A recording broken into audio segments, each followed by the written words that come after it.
ప్రియమైన దేవుని వలన ప్రార్థన చేసుకుందాం. అందరూ కలుపుకున్నట్లయితే ప్రార్థన చేసుకుందాం. ప్రేమ నమ్మకం కలిగిన మా గొప్ప దేవానికి కొందరు స్తోత్రం తండ్రి.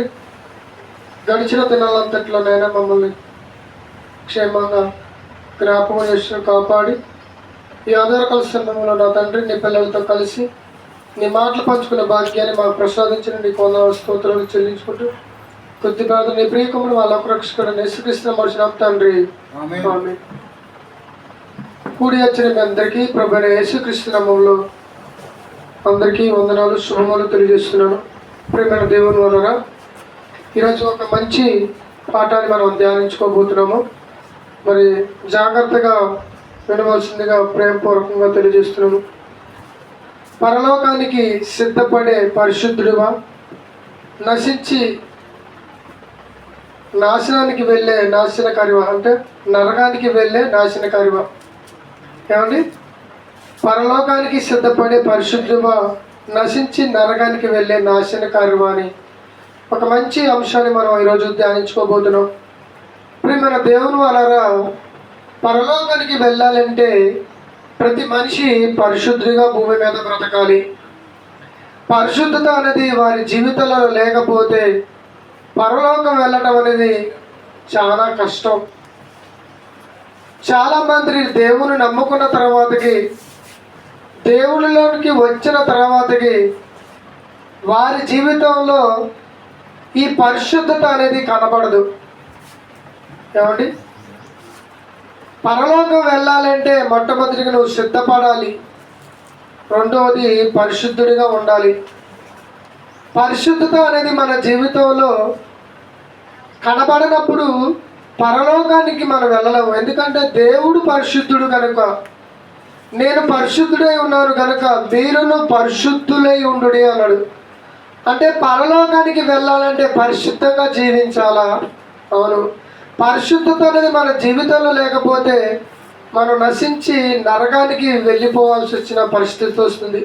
అందుకనే చూడండి, అపోస్తులైన పౌలు గారు రోమిలికి రాసిన పత్రికలో 1వ అధ్యాయం 7వ వచనంలో ఏమంటున్నాడో మనందరూ ఉద్దేశించి రోమాలో ఉన్న సంఘానికి ఉత్తరాన్ని రాస్తున్నాడు. రోమిలికి రాసిన పత్రిక 1వ అధ్యాయం 7వ వచనంలో కనపడింది, విశ్వాసమునకు విశ్వాసానికి విధేయులగునట్లు ఆయన ద్వారా మేము కృపను అపోస్తులత్వము పొందితిమి. మీరును వారిలో ఆయన మాట చదవండి. 7వ వచనం 1వ అధ్యాయం 7వ వచనంలో ఏముంది? ఇక్కడ 7లో రోమిలికి రాసిన పత్రిక 1వ అధ్యాయం 7వ వచనంలో నేను చదువుతాను చూడండి. పౌలు రోమలో ఉన్న దేవుని ప్రియులకి అనగా పరిశుద్ధులుగా ఉండుటకు పిలువబడిన వారికి, చూశారండి, పరిశుద్ధులుగా ఉండడానికి పిలువబడిన మన దేవుడు. మన దేవుని వలన పరిశుద్ధత అనేది మన జీవితంలో కనబడాలనేది దేవుని యొక్క ముఖ్య ఉద్దేశం. ఆ పరిశుద్ధత అనేది ప్రతి మనిషిలో కనబడకపోతే మనం పరలోకానికి వెళ్ళము. ఏమండి? ఏమంటాడు ఇక్కడ చూడండి ఒకసారి, దేవుని ప్రియులందరికీ అనగా పరిశుద్ధులుగా ఉండుటకు పిలువబడిన వారందరికీ శుభమని చెప్పి రాయినది. అంటే మన జీవితంలో పరిశుద్ధత కనపడాలి. ఈరోజు ప్రతి మనిషిలో పరిశుద్ధత అనేది కనబడుతుందా? పరిశుద్ధులుగా బ్రతకాలనే ఆలోచన ఉందా అంటే లేదని చెప్పవచ్చు. వారిలో పరిశుద్ధత లేదు, కానీ పాపం అనేది ప్రవేశిస్తూ ఉంటుంది. ఎంత దేవుణ్ణి నమ్ముకున్నా కానీ, బాప్తిసం పొందుకున్నా కానీ, సంఘంలో చేర్చబడ్డా కానీ మనలో పరిశుద్ధత అనేది దినదినము కనపడట్లేదు.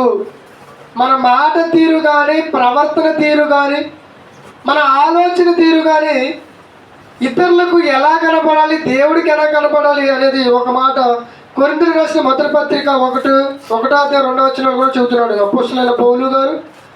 కొరింథీయులకు రాసిన మొదటి పత్రిక 1వ అధ్యాయము 2వ వచనంలో కూడా చెబుతున్నాడు. ఏమంటాడు ఇక్కడ 2వ వచనంలో? కొరింథీలోనున్న దేవుని సంఘమునకు అనగా క్రీస్తు యేసునందు పరిశుద్ధపరచబడిన వారై చూసారండి, పరిశుద్ధులుగా పరచబడ్డమంట. మనం ఎలా పరిశుద్ధపరచబడ్డామంటే యేసుక్రీస్తు ద్వారాగా పరిశుద్ధపరచబడిన పరిశుద్ధులైన మనకి ఈ మాటలను వర్తిస్తాయి అంటున్నాడు. ఏమంటే యేసుక్రీస్తు వారు ఈ భూమి మీదకి 2000 సంవత్సరాల క్రితం మరి మనిషిగా ఏమంటే మరియా గర్భంలో జన్మించడం మనందరికీ తెలుసు. మరి దేనికంటే మరి యేసుక్రీస్తు మనిషి అవతారాన్ని ఎత్తవలసి వచ్చిందంటే ఇదిగో మనలో పరిశుద్ధపరచడానికి, మనందరినీ పరిశుద్ధపరచడానికి. మనలో పరిశుద్ధత అనేది లేదంటే లేదు. ఆ పరిశుద్ధత అనేది మనలో కలగాలి అంటే యేసుక్రీస్తు వారు ఈ భూమి మీదకి రావాలి. అందుకనే ఆయన వచ్చి మనందరి కొరకు తన ప్రాణాన్ని త్యాగం చేసిండు, మనందరి కొరకు తన రక్తాన్ని కార్చిండు.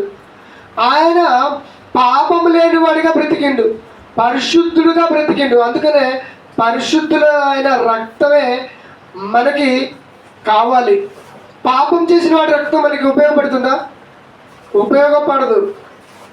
వాడి యొక్క రక్తము, పాపం చేసిన వాడి రక్తము, పరిశుద్ధత అనేది మనుషుల్లో కలగదు. ఎందుకంటే ముందు జీవితాన్ని చూస్తారు, అతను ఎలా జీవించాడు భూమి మీద. అతన్ని నమ్ముకోవాలంటే ఆయన యొక్క జీవితాన్ని ఆలోచించి మనుషులు అంగీకరిస్తారు.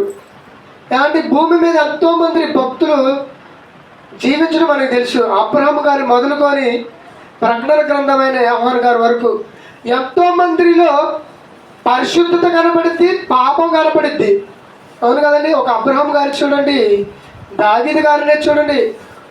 అబ్రహాం గారిలో ఒక చిన్న లోపం కనపడుద్ది, దావీదు గారిలో ఒక లోపం కనపడుద్ది, మరి సంసోన్ గారిలో ఒక లోపం కనపడుద్ది, ఏమంటే అపోస్తులైన పౌలు గారిలో కూడా ఒక లోపం కనపడుద్ది. అంటే మనుషులలో లోపం కనపడుతుంది, పరిశుద్ధత కనపడుతుంది. కానీ యేసు ప్రభువులో పరిశుద్ధత కనపడుతుంది, కానీ పాపం ఎక్కడ కూడా మనకి కనపడ్డట్టుగా బైబిల్ గ్రంథంలో మనం చూస్తే ఎక్కడ కనపడదు ప్రేమ దేవుని వలన. అందుకనే పరిశుద్ధ పరచడానికి యేసుక్రీస్తు వచ్చాడు. చూడండి మరొక మాటను, పేతురు రాసిన మొదటి పత్రిక 1వ అధ్యాయం, పేతురు రాసిన మొదటి పత్రిక 1వ అధ్యాయము 14వ వచనం నుంచి 16వ వచనం వరకు చదువుదాం. అపోస్తలుడైన పేతురు గారు మొదటి పత్రిక 1వ అధ్యాయము 14 నుంచి, నేను పరిశుద్ధుడై ఉన్నాను కనుక మీరును పరిశుద్ధులై ఉండుడని రాయబడి ఉన్నది.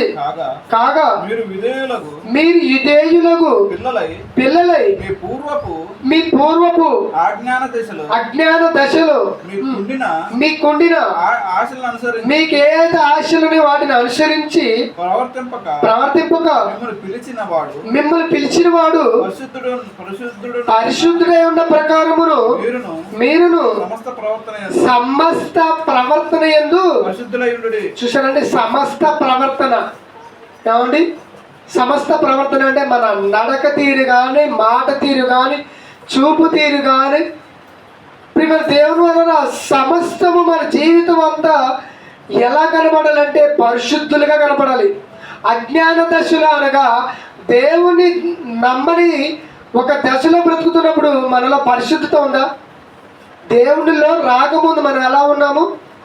పాపులుగా ఉన్నాము. అదే అంటున్నాడు. ఏమంటున్నాడు అక్కడ 16వ వచనంలో, మీరు విధేయులకు పిల్లలై విధేయత చూపించాలి దేవునికి. విధేయులైన పిల్లలై పూర్వపు అజ్ఞాన దశలో, పూర్వం అంటే దేవుని నమ్మనప్పుడు అజ్ఞాన దశ, అది జ్ఞానము లేని దశ. అజ్ఞాన దశ అంటే జ్ఞానము లేని దశలో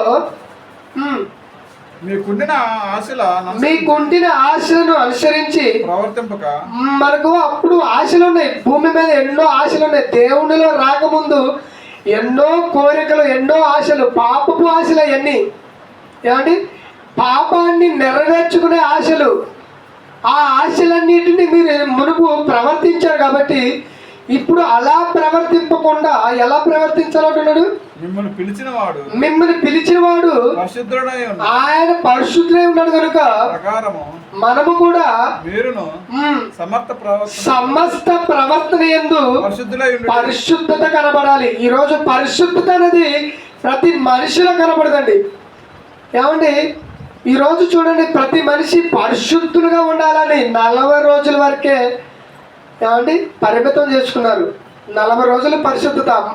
మందు ముట్టరు, చికెన్ ముట్టరు, ఏమండి బూతు మాటలు మాట్లాడరు, ఎవరి జోలికి వెళ్ళరు. కానీ ఈ మాల ఎప్పుడైతే తీస్తారో, ఈ 40 రోజుల భక్తి ఎప్పుడైతే అయిపోతుందో అప్పుడు చూడండి వారి జీవితంలో ఏం కనపడుతుంది? మందు తాగాడు, మందు తాగుతాడు. ఏమండి చికెన్ మటన్లు లాగించేవాడు బాగా లాగిస్తారు. బూతు మాటలు, తగాదాలు, గొడవలు ఇవన్నీ కనబడుతున్నాయి.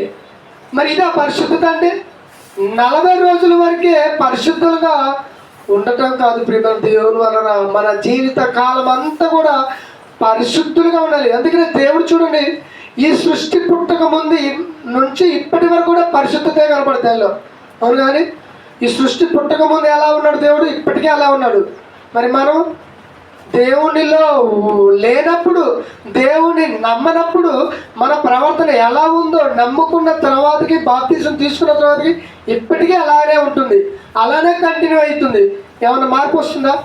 ఇప్పుడు మన దేవుడు మార్పు రావడం కోసం ఈ మాటలు తెలియజేస్తున్నాను. చూడండి, ఏప్రిల్ రాష్ట్ర పత్రిక 12వ అధ్యాయం 14 వచ్చిన, ఏప్రిల్ రాష్ట్ర పత్రిక 12వ అధ్యాయం 14 వచ్చినలో అపోస్తులైన పౌలు గారు ఈ మాట చెబుతున్నాడు. చూడండి, అందరితోను సమాధానమును పరిశుద్ధతయు. చూశారంటే అందరితో మనం ఎలా ఉండాలి? సమాధాన పడి ఉండాలి. ఈ రోజు సమాధానం ఎప్పటి వరకు ఉందంటే 40 రోజుల వరకే సమాధాన పడతారు.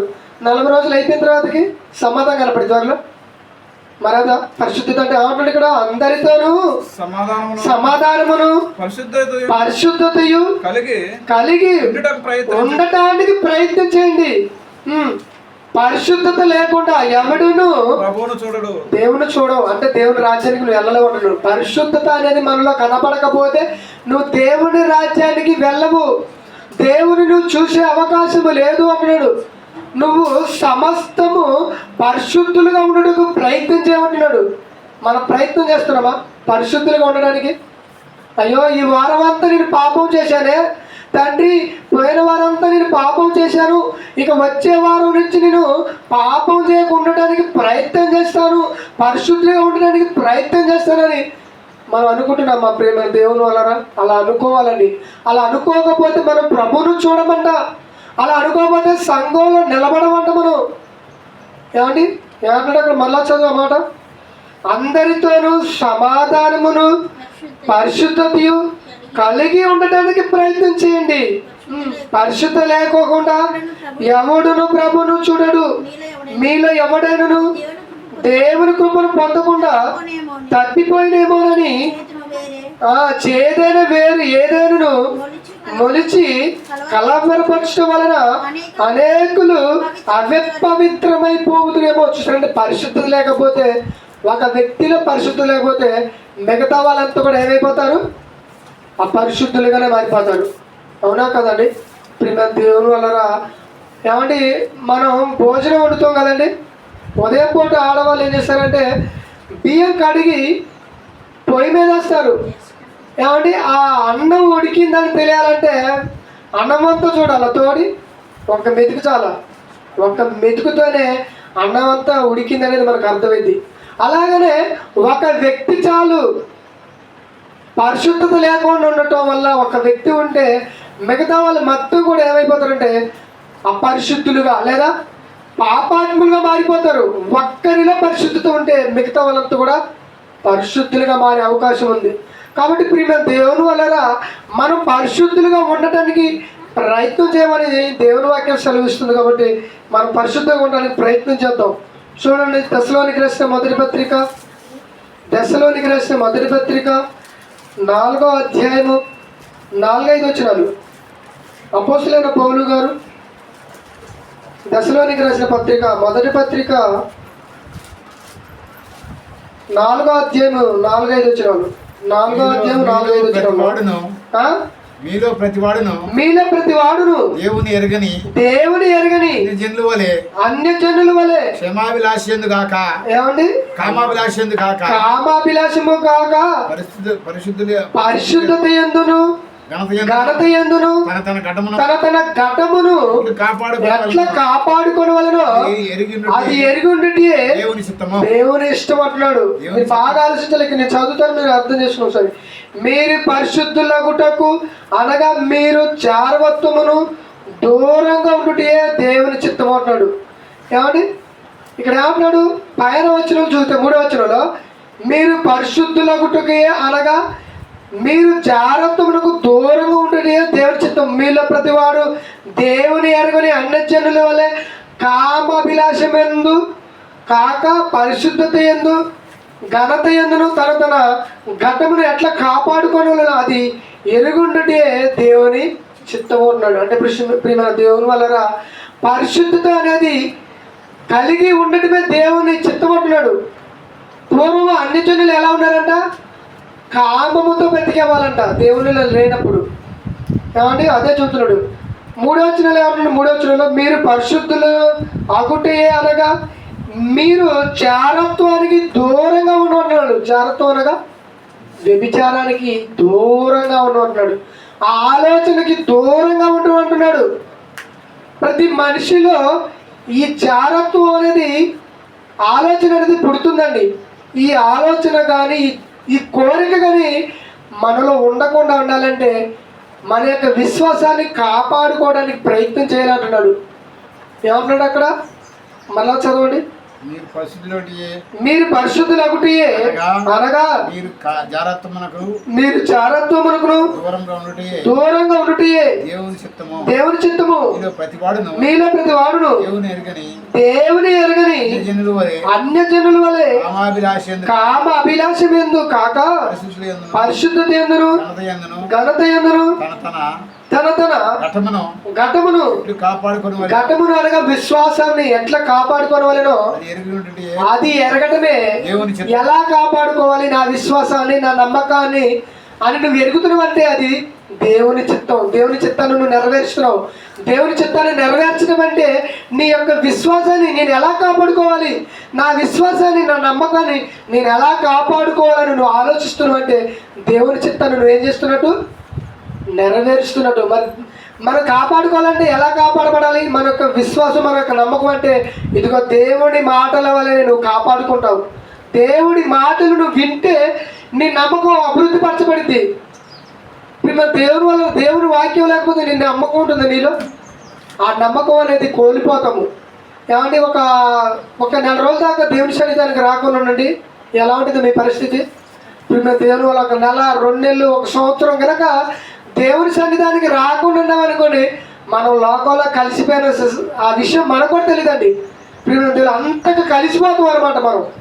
అంటే ప్రియమైన దేవుని వల్ల వాక్యానికి దగ్గరగా ఉన్నాం అనుకోండి, ఆ వాక్యం ద్వారాగా మనము హెచ్చరింపబడతాం కదా, అప్పుడు మన విశ్వాసాన్ని మనం కాపాడుకోగలుగుతాం. ఒకవేళ దేవునికి దూరం అయితే ఎవరు గద్దించుతారు?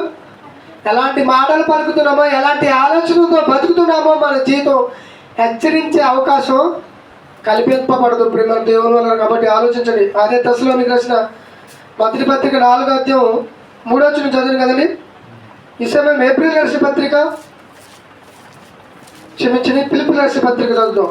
ఫిలిప్పీయులకు రాసిన పత్రిక 3వ అధ్యాయం 20వ వచనం. అపోస్తలుడైన పౌలు గారు ఫిలిప్పీయులకు రాసిన పత్రిక 3వ అధ్యాయం 20వ వచనం. మన పౌరస్థితి పరలోకమందున్నది, అక్కడ నుండి ప్రభువైన యేసుక్రీస్తునందు రక్షకుని నిమిత్తము కనిపెట్టుకొని ఉన్నాము. సమస్తమును తనకు లోపర్చుకొని జాలిన శక్తిని బట్టి ఆయన మన దిశాన శరీరమును మన దీన శరీరమును తన మహిమ గల శరీరమునకు సమరూపము గలదానిగా మార్చును అంటున్నాడు. చూసారండి, మన యొక్క దేహాన్ని మార్చి పడేస్తానంటున్నాడు. ఇప్పుడు మన దేవుని వల్ల మనం భూమి మీద ఎలా బ్రతకాలి అనేది మనం ఆలోచించుకోవాలి. మనం అలా ఆలోచించలేకపోతే ఏమంటాడండి ఇక్కడ 20వ వచనంలో, మన పౌరుషస్థితి పరలోకమందున్నది, అక్కడ నుండి ప్రభువైన యేసుక్రీస్తును రక్షకుడు నిమిత్తము కనిపెట్టుకొనిచున్నాము. నిజంగా మనం దేవుని కొరకు కనిపెట్టుకుంటున్నాం భూమి మీద, అవునా కదా? కనిపెడుతున్నారా లేదు మీరు? నేను పరలోకం వెళ్ళాలి, ఆ దేవుని చూడాలి, ఆ దేవుడు ఉన్న లోకానికి చేరాలని ఆశిస్తున్నాము, ఆలోచిస్తున్నాము, అంటే కనిపెడుతున్నాము. అంటే మన పౌరుషస్థితి ఎక్కడుంది? మన పౌరుషస్థితి చెరుమారం కాదు, మన పౌరుషస్థితి ఖమ్మం కాదు, మన పౌరుషస్థితి ఎక్కడుంది అంటే పరలోకం అంటున్నాడు. అదే అంటున్నాడు. ఏమంటున్నాడు ఇక్కడ? మన పౌరుషస్థితి పరలోకమందు ఉన్నది, అక్కడికి మనం వెళ్ళాలంటే మనం ఎలా ఉండాలి? పరిశుద్ధులుగా ఉండాలి. అలా లేకపోతే మనం నరకానికి జారిపోతాము. ఏమండి? ధనవంతుడు నరకానికి జారిపోయాడంటే ఆయనలో ఏమి లేదు? పరిశుద్ధత లేదు, దేవుడి మాటలను అంగీకరించలేదు. అందుకనే చూడండి, లూకా సువార్త 16:25 ఆ ధనవంతుడు నశించి నరకానికి వెళ్ళిపోయాడండి. ఏమండి? నశించడం అంటే యేసుక్రీస్తు భూమి మీదకి వచ్చినాక ఏమండు? నశించుతున్న దానిని వెతికి రక్షించడానికి ఆయన వస్తే ఆయన నశించి ఎక్కడికి వెళ్ళిపోయాడు? రక్షణను కోల్పోయి నరకానికి పోయాడు. ఆ చదువు లూకా సువార్త 16:25 లూకా సువార్త 16:25 అందుకు అబ్రహాము కుమారుడా నీవు నీ జీవితకాలమందు నీకు ఇష్టమైనట్టు సుఖం అనుభవించుతీ, అలాగనే లాజరు కష్టమును అనుభవించినని జ్ఞాపకం చేసుకోవడం. చూసారండి, ఈ యొక్క ధనవంతుడు ఏమండి నశించిపోయిండు, అంటే నాశనం అయిపోయిండు. యేసుక్రీస్తు భూమి మీదకి ఎందుకు వచ్చిందని చెప్పినాడంటే నశించిపోతున్న వారిని వెతికి రక్షించడానికి వచ్చినాను అండు. అంటే నశించి ఎక్కడికి పోతున్నారు? ప్రతి మనిషి నరకానికి పోతున్నారు. అలా నశించి నరకానికి పోకుండా ఉండాలండి నీళ్ళు ఏముండాలి? పరిశుద్ధత కనబడాలి. ఇప్పుడు ధనవంతుడు ఏమి లేదు? పరిశుద్ధత లేదు. ఎందుకంటే ఆయన ఎవరిని అంగీకరించలేదంటే దేవుడిని అంగీకరించలేదు. కాబట్టి ఇప్పుడు మేము దేవుడు అతనిలో పరిశుద్ధత కనబడలేదు దేవుడికి, అబ్రహాం గారికి. అందుకనే కుమారుడు నీ జీవిత కాలంలో నీకు ఇష్టమైనట్టు పాపములో బతికావు కాబట్టి ఇక్కడికి వచ్చావు. అదే పరిశుద్ధంగా బతికితే అబ్రహాం గారు కూడా పరిశుద్ధంగా బతికారు కదండి, లాజరు కూడా పరిశుద్ధులుగా బతికారు కాబట్టి పరిశుద్ధులు ఉన్న లోకానికి లాజరు వెళ్ళిపోయాడు, పాపులు ఉన్న లోకానికి ధనవంతుడు వెళ్ళిపోయాడు. మరి మనమంతా నశించి నరకానికి వెళ్ళిపోకుండా ఉండాలంటే మనం ఎక్కడికి వెళ్ళాలి అంటే పరలోకానికి వెళ్ళాలంటే మనలో ఏముండాలి? పరిశుద్ధత కనపడాలి. నిజంగా నా జీవితంలో పరిశుద్ధత కనపడుతుందా? ఏ పాపము మాట్లాడకుండా బతుకుతున్నారా అని నువ్వు ఆలోచించుకోవాలి. ప్రియమైన దేవుని వారు అలా ఆలోచించుకున్నప్పుడే నువ్వు నిజంగా పరలోకానికి వెళ్తావు లేదని నీకు అర్థమైంది. చివరిగా 2 వచనాలు చూసుకొని ముగించుకుందాం. ఎఫెసీయులకు రాసిన పత్రిక 5వ అధ్యాయం. అపోస్తలుడైన పౌలు గారు ఎఫెసీలో ఉన్న పత్రిక ఒక ఉత్తరాన్ని రాస్తున్నాడు. 5వ అధ్యాయం 25వ వచనం. 5వ అధ్యాయం 25వ వచనంలో ఏమంటాడు చూడండి ఇక్కడ. పురుషులారా మీరును మీ భార్యను ప్రేమించుడి, అటువలే క్రీస్తు కూడా సంఘాన్ని ప్రేమించి అది కళంకమైనను ముడతైనను అట్టిది మరి ఏదైనా లేక పరిశుద్ధమైనది గాను నిర్దోషమైనది గాను మహిమ సంఘము గాను ఆయన తన ఎదుట దానిని నిలబెట్టుకోవడానికి. చూసారండి, మనలో ఏం కనపడకూడదంట? ఏమండి?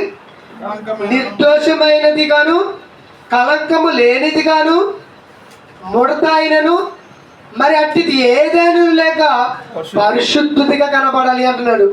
నిజంగా ప్రియమైన దేవుని వల్ల సంఘంగా మనం కూడుకుంటున్నప్పుడు దేవుడి దృష్టికి మనం ఎలా కనపడుతున్నాం?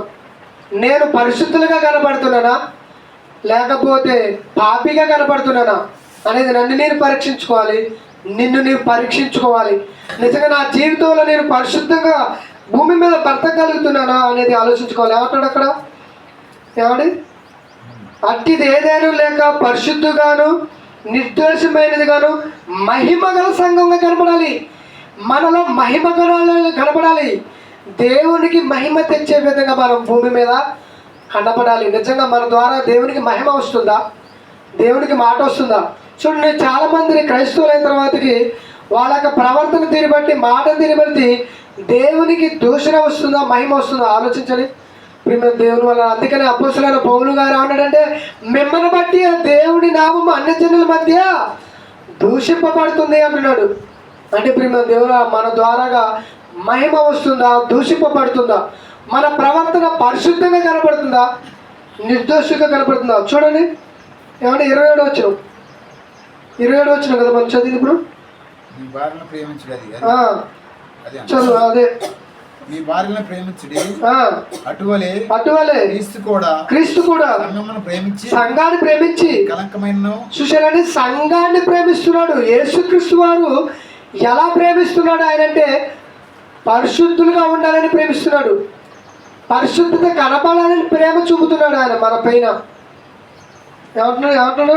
పరిశుద్ధంగాను సంఘాన్ని ప్రేమించి కలంకమైనను ముడతైనను అట్టిది మరి ఏదైనా లేక పరిశుద్ధమైనది గాను నిర్దోషమైనది గాను మహిమ గల సంఘము గాను ఆయన తన ఎదుట దానిని నిలబెట్టుకోవాలని వాక్యముతో ఉదక స్నానం చేత దానిని పవిత్రపరిచి పరిశుద్ధ పరచుటకై దాని కొరకు తాను అప్పగించుకున్నాడట.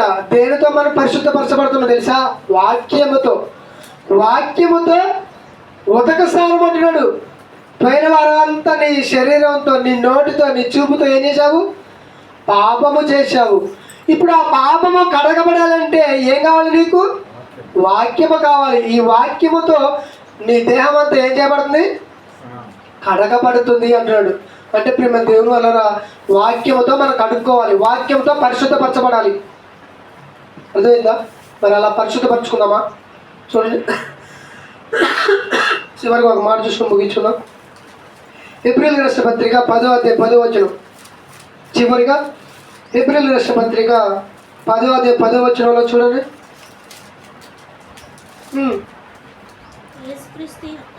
చదవాలి. యేసుక్రీస్తు యొక్క శరీరము ఒక్కసారి అర్పింపబడుట చేత ఆ చిత్తమును బట్టి మనము పరిశుద్ధపరచబడి ఉన్నాము. యేసుక్రీస్తు ప్రభువారు ఒక్కసారి తండ్రికి అర్పించుకున్నాడు. ఒకసారే కదండి సెలవు పడింది. కానీ మనోళ్ళు చూడండి మనోళ్ళు ఏం చేస్తున్నారు? సంవత్సరం సెలవు వేస్తూనే ఉన్నారు. ఇప్పుడు గుడ్ ఫ్రైడే రోజు వచ్చినప్పుడు ఏం వేస్తారు? సెలవు వేస్తారు. అంటే ఈ మాటను ఏం చేస్తున్నారు? తృణీకరించుతున్నారు. ఏమన్నాడు అక్కడ? మళ్ళా చదువుదాం. యేసుక్రీస్తు యొక్క శరీరం అంట ఒక్కసారి అర్పింపబడి చేత ఆ చిత్తం అనేది బట్టి మనము పరిశుద్ధపరచబడి ఉన్నాము. మరియు ప్రతి యాజకుడు దినదినము సేవ చేయొచ్చు పాపములను ఎన్నటికి తీసివేయాలని ఆ బలులను మాటికి అర్పించుతూ ఉన్నారు. ఏ బలులు అంటే గొర్రెలనే బలులు, జంతువులనే బలులు. ఈ పాపం అనేది తీసివేయబడలేకపోతుంది. అందుకనే పాపాలు తీసివేయడానికి యేసుక్రీస్తు ప్రత్యక్షమయ్యాడు. ఒక్కసారి ఆయన ఏం చేసిండు? ప్రాణాన్ని త్యాగం చేసిండు. కానీ మనోళ్ళు సంవత్సరం సెలవు వేసి దేవుని ఏం చేస్తున్నారు? అవమానపరుస్తున్నారు. ఇప్పుడు మన దేవుని ఆయన ఒక్కసారి ఏం చేసిండు? ప్రాణాన్ని త్యాగం చేసి మనల్ని పరిశుద్ధపరిచిండు.